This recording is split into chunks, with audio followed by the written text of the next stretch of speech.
The 3 black cars stopped at the gate, and the whole Mensah family ran outside to see who had come. When the middle door opened, Naya stepped out in a long gold dress, followed by 3 tall young men in dark suits. The same family that had thrown her into the rain for being barren now stood frozen before her. Mama Efua dropped the cup in her hand. It broke on the ground. "Naya?" she whispered. Naya looked at the old house. 28 years had passed, but she still remembered the night they pushed her through that gate with one small bag. Then the tallest of the 3 men walked beside her. "Mother," he said softly, "is this the house?" Everyone heard him. "Mother." Mama Efua's face changed. Kofi, Naya's former husband, stepped forward with shaking legs. He stared at the 3 men. They had arrived as the new owners of the company that could save his family from ruin. But nobody yet knew why they had really come. Years before that day, Naya had entered the Mensah home as a happy young bride. She loved Kofi with all her heart. Their wedding had filled the town of Adam with music. Drums played from morning until night. Women danced in bright cloth. Men laughed under the mango trees. Even old people said the marriage looked blessed. During the first year, Naya and Kofi were happy. They ate from the same plate. They walked to the market together. At night, they sat outside and talked about the children they hoped to have. Kofi wanted 4. Naya laughed and said 2 were enough. "Then we shall have 3, Kofi joked. They even chose names. But 1 year passed. Then another. No baby came. At first, Kofi held Naya when she cried. "We have time," he told her. But in the 3rd year, his mother began asking a question that slowly poisoned their home. "Where is my grandchild?" Mama Efua did not ask the question only once. She asked it almost every day. When Naya cooked, Mama Efua asked. When Naya washed clothes, Mama Efua asked. When visitors came, she asked loudly so everyone could hear. 3 years of marriage, she would say. Still, this house has not heard the cry of a baby. Naya tried to smile. Inside, the words cut her. She prayed every morning. She drank herbs from women in the village. She visited a nurse in town. She followed every piece of advice people gave her. But nobody told Kofi to do anything. One Sunday after church, Mama Efua came home, carrying a tiny baby shirt. She placed it on the dining table in front of Naya. "This is what a real wife should bring into a house," she said. Kofi was sitting there. Naya waited for him to defend her. He lowered his eyes, and in that moment, Naya felt something inside her marriage begin to break.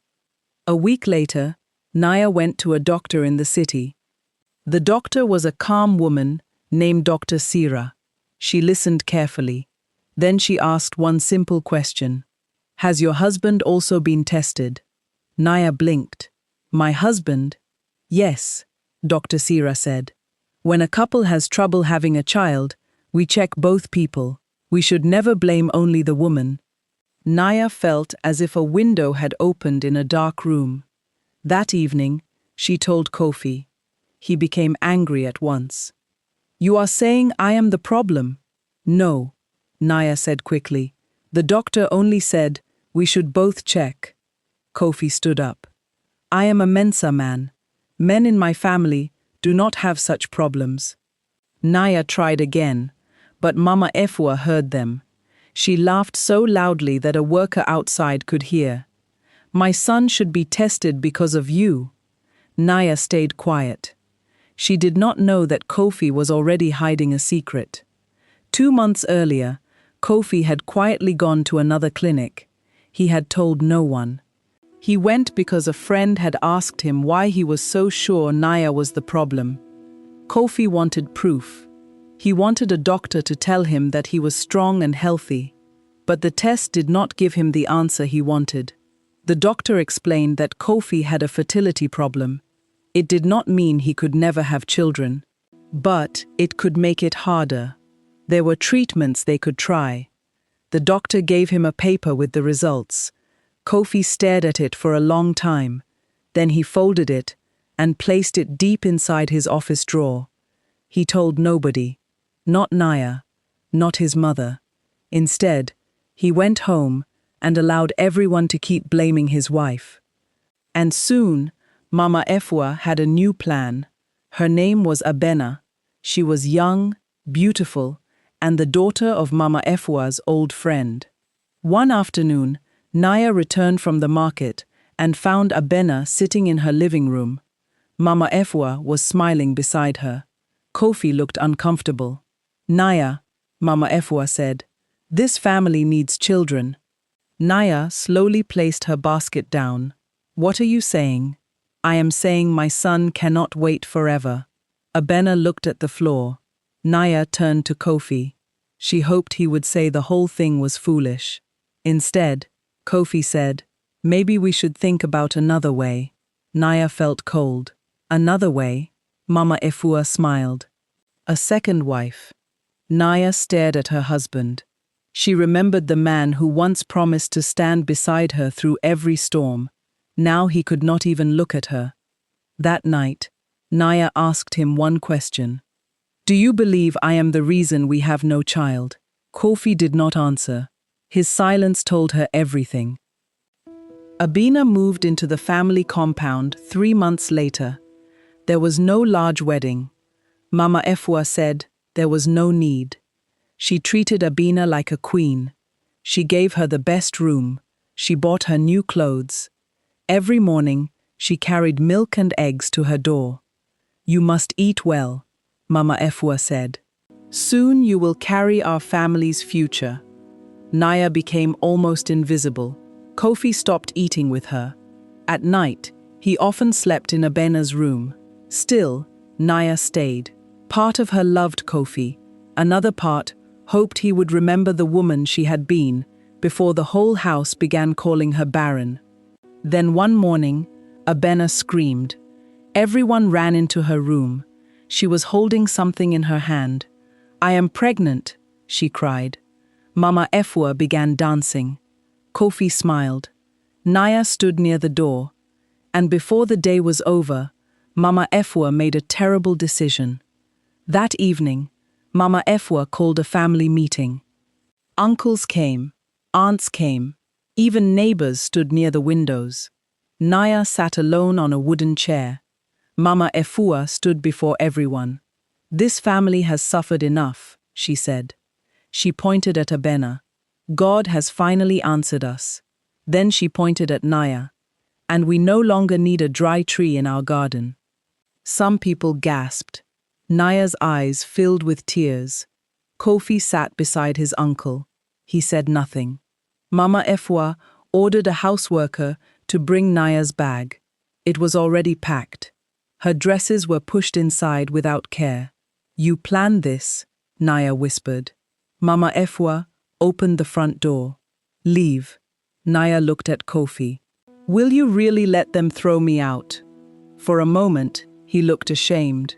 Then he turned his face away. Outside, thunder rolled across the sky, and the rain began to fall. Naya stepped into the rain with one bag. Nobody followed her. She walked through the gate, where she had once entered as a bride. Water ran down her face with her tears. Behind her, the house was full of celebration. In her hand, she held only one thing besides her bag. It was a small brass ring that had belonged to her grandmother. Her grandmother used to say, "A tree can lose every leaf and still live if its roots are strong." Naya repeated those words as she walked. She did not know where she would sleep. Her parents were already dead. She had little money. But she knew one thing. She would not beg the mensas to take her back. At the bus station, a woman selling roasted corn saw her crying. "Where are you going?" the woman asked. Naya looked toward the road. "I do not know." The woman studied her face. Then she made Naya an offer that would change everything. The woman's name was Auntie Sefa. She owned a small food stall in the city. "You can sleep behind my shop tonight," she told Naya. "Tomorrow, we will think again." Naya followed her. The room behind the shop was tiny. There was one old bed, a small window, and a roof that leaked when it rained. But nobody insulted her there.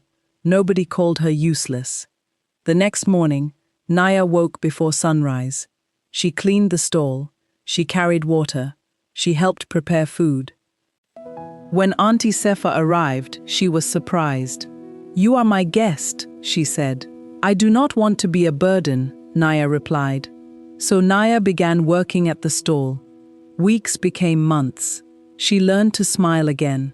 But some nights, she still dreamed of Kofi.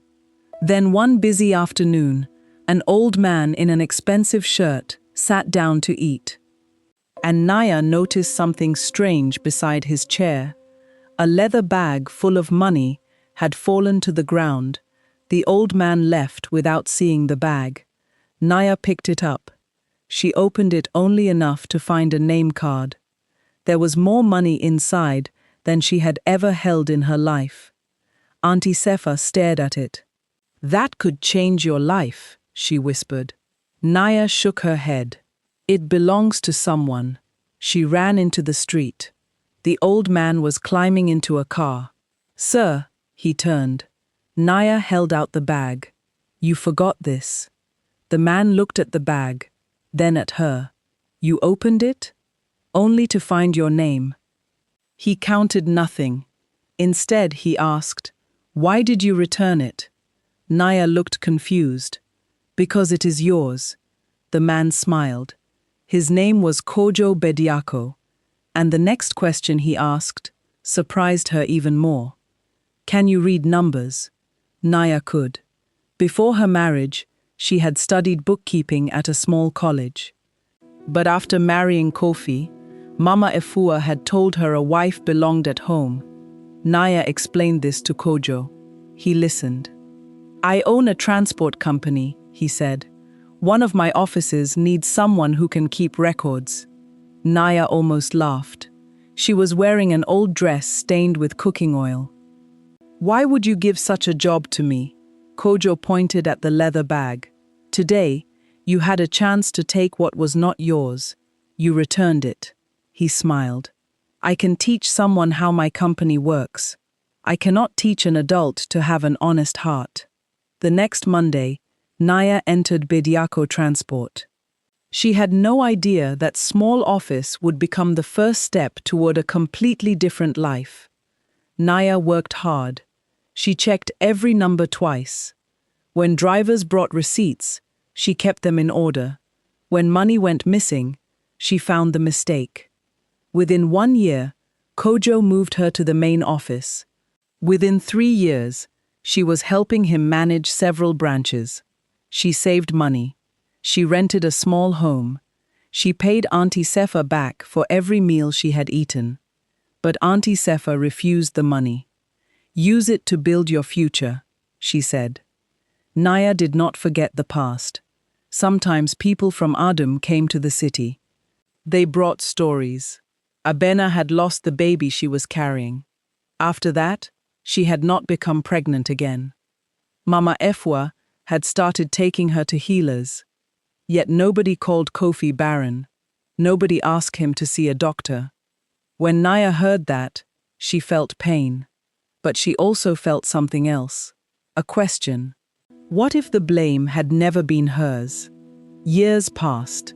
Kojo began to depend on Naya more. He was a widower. His first wife had died many years before. He had no children. He was almost 15 years older than Naya, but he never treated her as if she were small. When Naya spoke in meetings, Kojo listened. When she disagreed with him, he asked why. One evening after work, they sat outside the office. Kojo asked about her old marriage. Naya told him everything. She told him about Mama Efwa, about Abena, about the rainy night, and about being called a dry tree.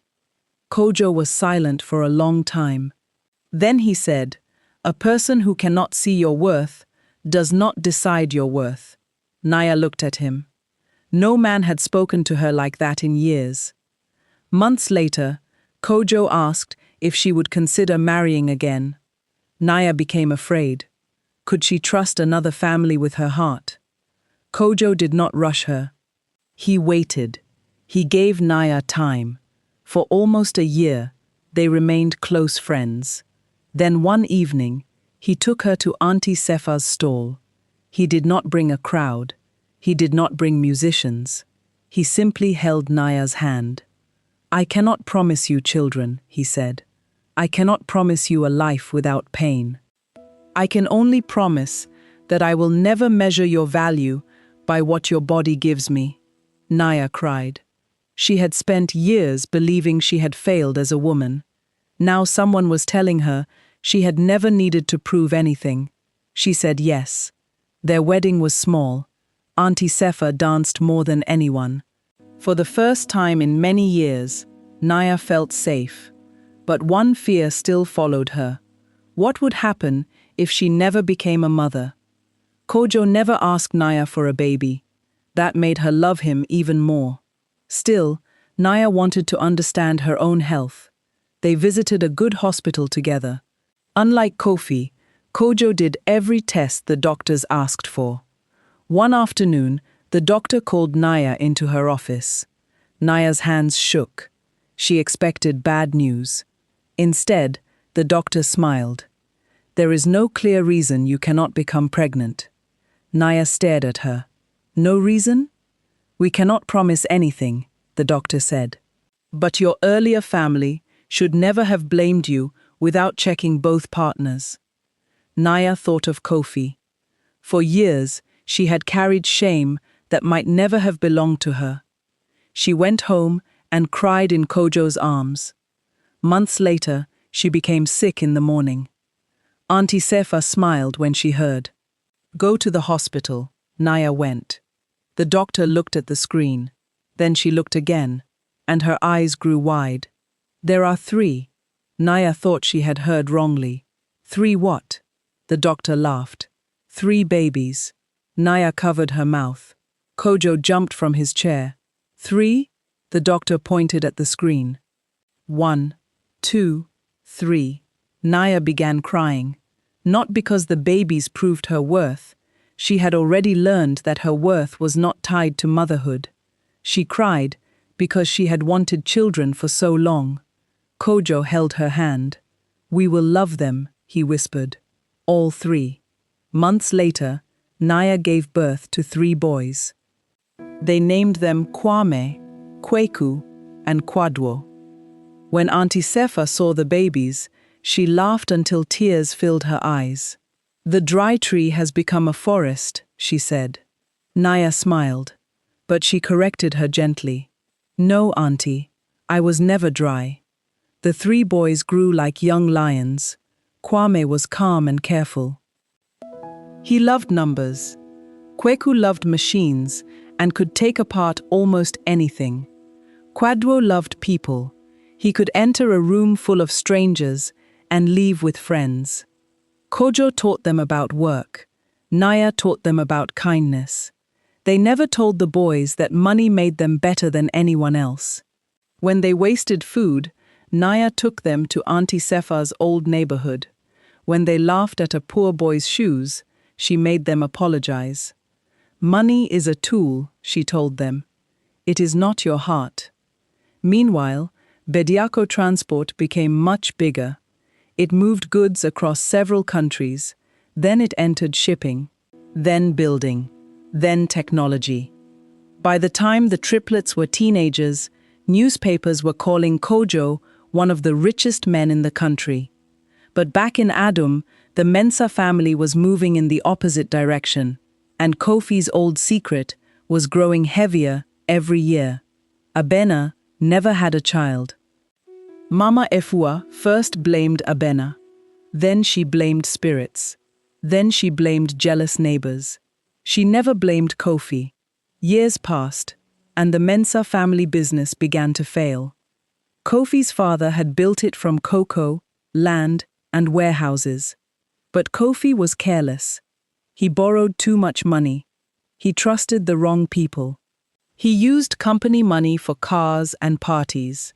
Still, he told everyone he was a great businessman. One day, Abena found an old clinic paper while looking through Kofi's office drawer. She read it. Then she read it again. It was Kofi's fertility test from many years before. Her hands began to shake. That evening, she placed it in front of him. "You knew." Kofi's face turned pale. "You knew before Naya was thrown out." Kofi said nothing. Abena stared at him in horror. Then she asked the question he had feared for years. "How could you let them destroy her?" Kofi begged Abena not to tell his mother. He said he had been young. He said he had been afraid. He said his mother would have called him weak. Abena laughed bitterly. "And what did she call Naya?" Kofi lowered his head. Abena had spent years being blamed too. Now she understood. The problem had never been one woman's burden. She packed her clothes. Before leaving, she made a copy of the clinic paper. "I will not live in a house built on another woman's tears," she said. Mama Ifwa screamed at her to stay. Abena walked through the same gate Naya had walked through years before. But this time, nobody celebrated. Not long after, Kojo became ill. His sons were already young men. They had finished school and were working in different parts of the company. Kojo called all three to his room. Naya sat beside him. "Take care of your mother," he told them. Then he looked at Naya. "You helped me build more than a company." Naya held his hand tightly. Kojo died 2 weeks later. The whole country heard the news. He left most of his business to Naya and the triplets. Some people expected the company to fall apart. Instead, the three brothers worked together. Kwame handled money. Kweku grew the technology side. Kwadwo made new business deals. Within several years, their companies were worth billions. People began calling them the Bediako Triplet Heirs. Yet their mother still kept her grandmother's little brass ring beside her bed. One evening, the brothers finally asked why. Naya had never told them the full story. That night, she did. She told them everything.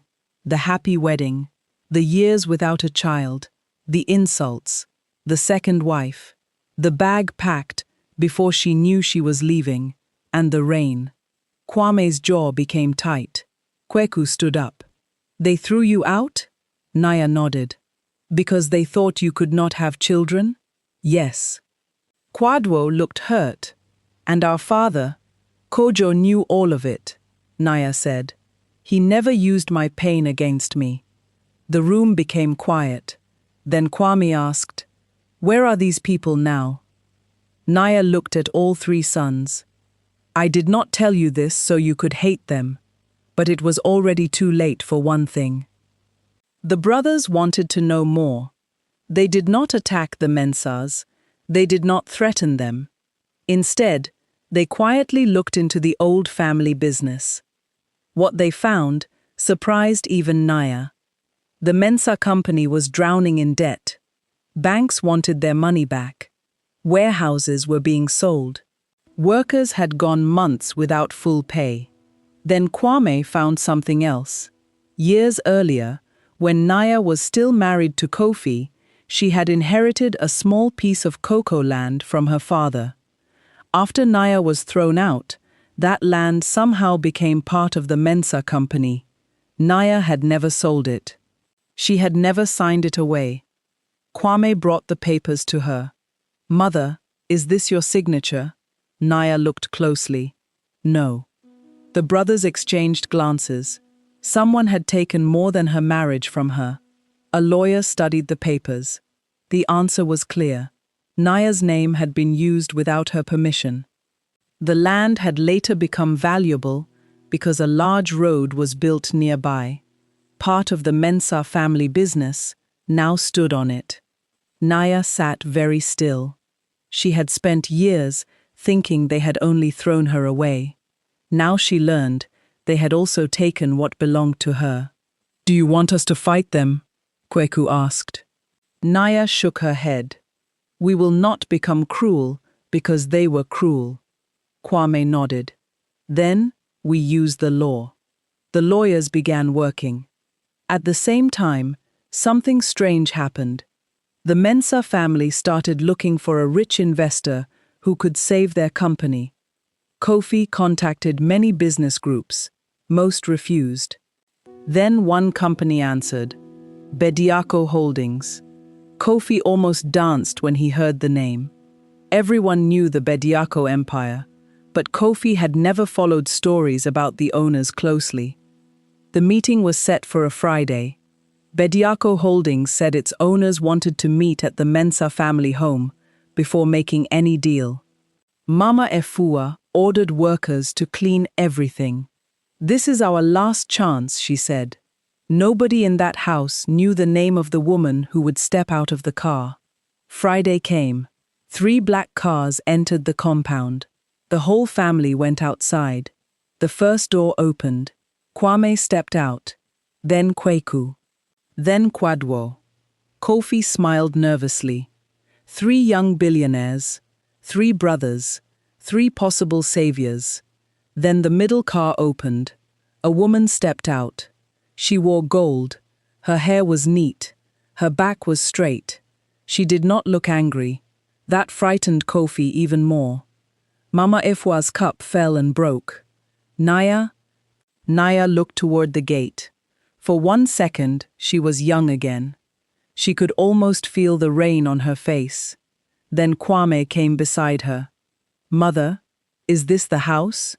The word mother moved through the compound like thunder. Mama Efua grabbed the wall. Kofi stared at the brothers. Then he stared at Naya.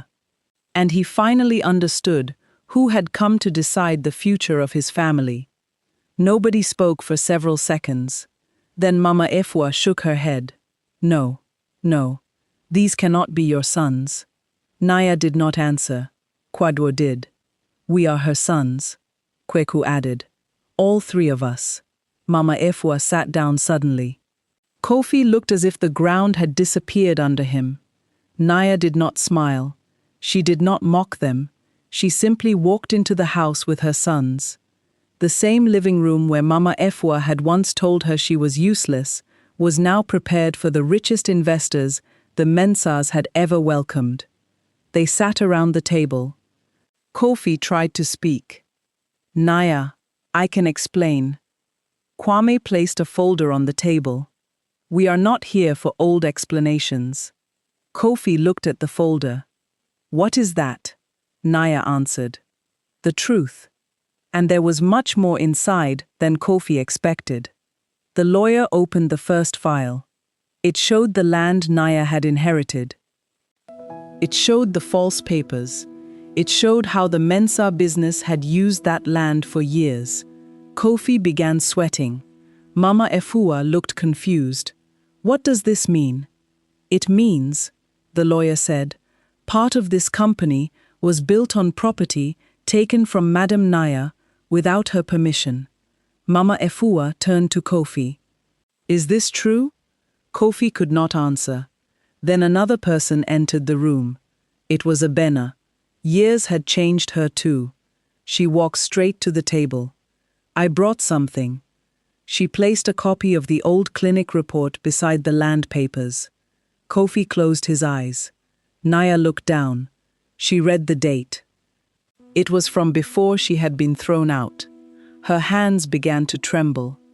"You knew," she whispered. Kofi finally broke. "Yes." The room became silent. Mama Efua stared at her son. "You knew what?" Kofi began crying. "The doctor said I had a problem too." Mama Efua looked as if someone had slapped her. "But you told me." "I was afraid," Kofi said. Naya stood.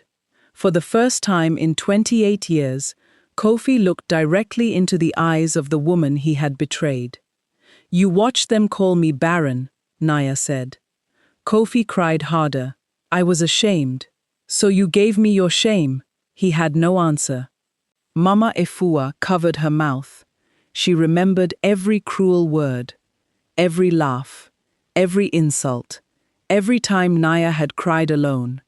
And now the truth had returned to sit in her own living room. Mama Efua slowly walked toward Naya. Then she went down on her knees. "Naya, forgive me." The room froze. Years earlier, Mama Efua had stood over Naya like a judge. Now she could not even lift her face. "I was cruel," she said. "I believed a woman had only one job. I listened to pride.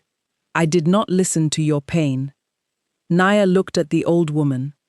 She had imagined this moment many times in her younger years. In some dreams, she screamed. In others, she laughed at them. But now she felt tired more than angry. "Stand up, Mama Efua," she said. The old woman looked surprised. "I will not make you kneel, just because you once made me feel small." Then Kofi asked the question everyone was afraid to ask. "What will you do to us?" Kwame answered first. "We could take this company apart." Kweku opened another folder. "The debts are bigger than you told us." Kwando looked at the workers standing outside. "If the company falls, hundreds of workers lose their jobs." Naya looked through the window. Those workers had not hurt her. Their children still needed food. She turned back. "I will not destroy innocent families to punish this one." Kofi looked hopeful, but Naya was not finished. "The land will be returned to me. Every false paper will be corrected. The money taken from that land will be counted." Kofi nodded quickly. "And the company?" he asked. Kwame leaned forward. "Bediako Holdings will save it." Kofi almost smiled. Then Kwame finished his sentence. "But you will no longer control it." The brothers bought the failing part of the company under legal terms. The workers kept their jobs. Old debts were paid step by step. But Kofi lost his position as head. Independent managers were brought in. Every account was checked. Every false deal was removed. The Mensa name remained on some old buildings, but the family could no longer use the company like a private wallet. Kofi moved from the large office his father had built. For the first time, he had to live without people praising him for money he had not earned. Mama Efwa became quiet. She stopped giving speeches about what made a real woman. Abena visited Naya before returning to her own life. "I am sorry I entered your home," she said. Naya shook her head. "You were used too," Abena cried. Two women who had once been pushed against each other finally understood where the real wrong had begun. But Naya still had one last thing to do. Naya kept the land that had belonged to her father. She could have built another office there. She could have sold it for a huge amount of money. Instead, she built something different. It was a center for women and families who were facing hard times. There were counselors, there were doctors who spoke to both husbands and wives about fertility. There were lawyers who helped people understand their rights. There was also a small room for anyone who had been thrown out of a home and had nowhere safe to sleep. Above the door was a wooden sign. It read, "The Strong Roots House." Auntie Sefa came to the opening. She was old now and walked with a stick. When she saw the sign, she smiled. "Your grandmother would be proud." Naya held her arm. "I think she would thank you too." Auntie Sefa laughed. "For what?" "For giving a wet, crying woman a bed behind your shop." Years later, the people of Adum still told Naya's story. They told it under mango trees. They told it at weddings. Mothers told it to daughters. Fathers told it to sons. But Naya always corrected people when they called it a story about a barren woman who proved everyone wrong. No, she would say. I was never worthless before my sons came. The triplets did not give me value. Money did not give me value. I had value when I walked through that gate with nothing. Kwame, Kweku, and Kwadwo remained close to their mother. They became richer, but they also remembered her lessons. One evening, all three sat with Naya outside her home. Naya wore her grandmother's little brass ring. Kwadwo looked at it and smiled. "Mother, do you still remember what your grandmother said?" Naya looked at the trees moving in the evening wind.